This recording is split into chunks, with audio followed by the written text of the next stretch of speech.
Hello and welcome back. In the last section, we actually went ahead and did the Stripe integration with our IndyCafe app, and we essentially managed to test it kind of end-to-end using our APIs from the backend. Now is actually the time to test it from our front. Okay, so let's go ahead and start it. Before we can go ahead and do that, I want to make one little change in here in the IndyCafe app. For the APIs, I'll head over to the Stripe helper.js, and in here I'm going to introduce a couple of things in terms of the parameters here for the cancelled scenario. So over here I'm going to essentially return, apart from the cancelled equal to true query param, I'm also going to essentially return a ID, and this is going to be our checkout session ID that we are going to get here. Essentially, wherever it gets returned here, we want to get it back as part of our cancellation flow. Okay, and I will explain that when we actually get to the cancellation, implement that from the UI. And for now, just let's go ahead and make sure that we have this particular query pattern included here in the cancellation URL. Alright, I think that should be good. Alright, and let's head over back to our browser, and inside here I'm gonna go over to the cart component. Let's make sure our APIs are working fine, especially the shipping address. It's looking good right now. And let's see if I go ahead and check this out now. Alright, it should actually take us to the hosted page of Stripe. Yes, we are going to the Stripe hosted page. Super. Let's go ahead and give this some detail here. I'll just say IndyCafe. I'll just say JNS at, let's say, IndyCafe.com. Not IndyCafe. I'm just going to give some random email here. And this is going to be a test card 55555555, and then all fours. Okay, and give some future date 12/21 and 123 as some CVV number. And let me go ahead and give the name here, say chain, and go ahead and pay. So we should be going back to our app now after the processing is over. Okay. Alright, so we are coming back here. That's the best thing, but we also have to manage a few other things in terms of the optics here, in terms of the visual graphics here. So we'll come to that in a bit, but the first thing we want to do though is go back to the Stripe dashboard. I think we have it open here. So we want to make sure that our payment actually got registered here. So I'm going to go over to the payments here again. I'm gonna say refunded and come back here again. So let's see. Alright, let's say succeeded, and this should be our latest payment. That's 820, and that happened at 11:45 today. Okay, super. And similarly, we should be having our orders created here inside of our MongoDB here. And let me go ahead and right now we have 7 orders. And we should get the 8th here. Yeah, we do get the 8th one. And placed by test 101. I think that's probably because we have kind of defaulted it right now. And I think that's something that we need to change here. So let's see how we can go about doing that. Okay, but before that, what we want to do here though is make sure that we have all the collections populated. And this is one of them. And if I go to the users, which is essentially test 101, let's go here to users, and we should also have order history here right now. Alright, so test 101, and I go to the order history, and 7th order should be one that ends with 9BC. If I go back to orders here, yes, this one ends with 9BC too. Super. And then similarly, we should be having something in the payments collection as well. Order ID and the checkout session ID. Let's see. Alright, ends with 9BC, and we also have the checkout session ID here. Okay, that ends with BPEJ3. Super. And so we have the basic flow working here, and the next thing is to actually go back to the UI and see how we can go ahead and do that. So I'm going to go over back to the UI code. So let me go ahead and get this one here. And inside of here, I'll head over to the cart component, and I need to make sure that whenever the cart component is called with these 2 parameters that we just saw, okay, I'm essentially talking about these two, the card and then of course the query parameters that are part of them. Whenever they are called with these two, we need to make sure we take care of them. So let's see how we can go about it. So let's head over to the useEffect method, the hook, the React useEffect hook. Yes, there we go. So we are actually doing an initialization here. Maybe I'll just go ahead and get the initialization block quite close, because that way it's easier for us to essentially relate to that. Okay, so what I'm going to do here, let me go ahead and include it here. All right, super. And let me go ahead and yeah, this is a better view in my opinion. I'm going to give myself a little bit of space in here. Okay, super. Okay, so the first thing we want to do here is go ahead and get the query parameters. Okay, and the way we can do so in React is by essentially saying const. I'm going to name this query, and I'm going to initialize it to essentially new URL search params. Okay, essentially I'm trying to get the search params that are part of our URL here, which is essentially, if you go back here to our API, yeah, these are the two things I'm trying to capture here. I mean, not necessarily in the cancellation flow, but for now we will be looking at the success. All right, so and I'm going to specify that my window.location.search, and this one is going to essentially include these two parameters, this particular thing. Now let me take care of the typo here. And the next thing I want to do here is I'm going to we're doing a few things here in the init right now, which is essentially get the address, get the card, populate our card component. But in case of a successful case, we don't want to do the init again. Okay, so what I'm going to do here is I'm going to essentially send the query object to the init method, and I'm going to say, based on the query, whether it's success or cancelled, whether it needs to be populated or not. So I'm going to say const I should initialize, okay, and this is going to be equal to query dot get, and I'm going to get the ID for success. Okay, success parameter. So essentially what I'm trying to say here is that I'm checking whether the query has the success parameter, and you should initialize it only when it doesn't have a success parameter in the query. So I'm going to say you initialize it only when it is not success. Okay, super.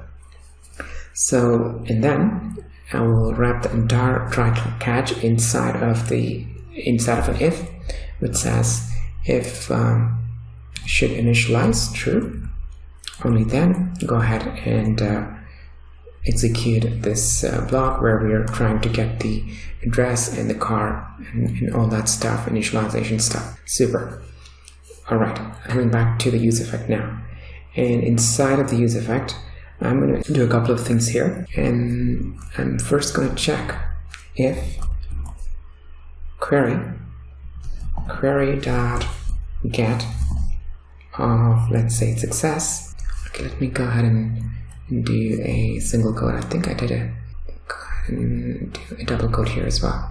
Yeah, just trying to be a little, you need to be standards aware, because that way, it doesn't cause confusion in the end. Okay, let's go ahead and success. Super. If this is equal to success and also the user is authenticated, we want to make sure the user is authenticated. Is true. Then we want to do something here. First thing is we want to essentially empty our cart, empty the cart. Okay, and after that we want to refresh our view, and then we can also have a few things here in terms of the message, do the messaging part. Super. So let's go ahead and do this. First thing is we have to empty the cart, and to empty the cart we actually have to go back to our cart handlers in here, have another utility method here that says empty cart. Let me go up here, give myself some space. Let me collapse the sidebar. I'm going to say export const and empty cart, and this is essentially going to be an arrow function. What we can do here is essentially the same thing that we've been doing here. Get this part of the code essentially, which is kind of the boilerplate here. Let me go ahead and enter. Alright, let me close these flower braces. Okay, and inside of here, if this is not empty, if we have a card, what we want to do here is going to say const card is equal to local storage.getItem. We also need to parse this json.parse. Okay, super. And then I'm going to set the dishes array to empty array now. Okay, I'm going to say card.dishes is going to be equal to an empty array, and then again I set the local storage again back to this new card item. Okay, so let's go ahead and do that. I'm going to say set the card. I'm going to say json.stringify card. Okay, super. So that's going to be it. I think we're looking good here. Essentially, after this we say return. Alright, let's go back here and incorporate it right at the top where we have our other card handlers. And yeah, this is right here. I'm going to say include the next one, which is empty card. Oh, alright, so what we're going to do now is we have to go over to the use effect here. Okay, yeah, right here. And the first thing we do here is empty card. Call empty card. Okay, super. And then we have to refresh the view, which means set and dishes. I think we have the set dishes in here right now. Do we have that as the state parameter? I hope so. It is set dishes, yes. Okay, let's go over back to our use effect and set dishes, and we have to get the new card items, right, which is essentially empty, and this is going to render a new view and a clean view. And we also need to do a little bit of messaging here. Okay, let's see what we can do. Next, I'm going to essentially create a couple of state variables here, and one to track the checkout progress and also the checkout success. Let's see how we can utilize them. In here, I'm going to say const. This is going to be checkout progress.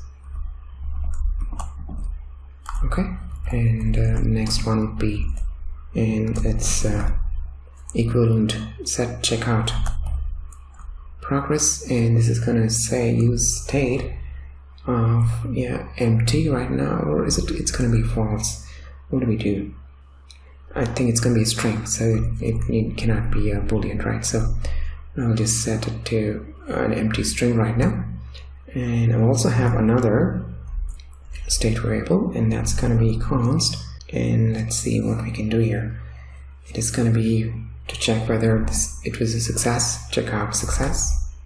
Okay, and set checkout success. Okay, and this is going to be again a boolean. Alright, so let's go ahead and do that.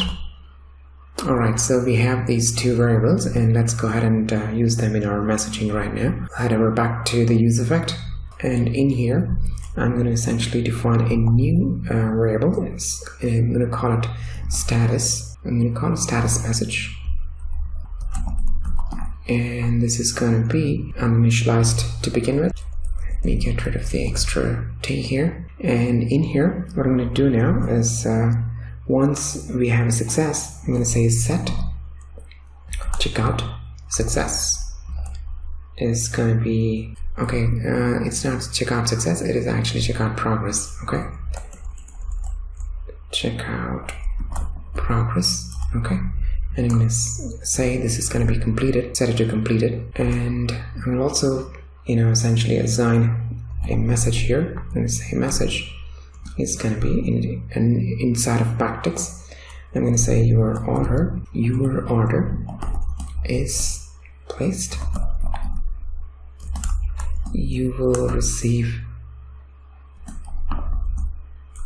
a text confirmation soon.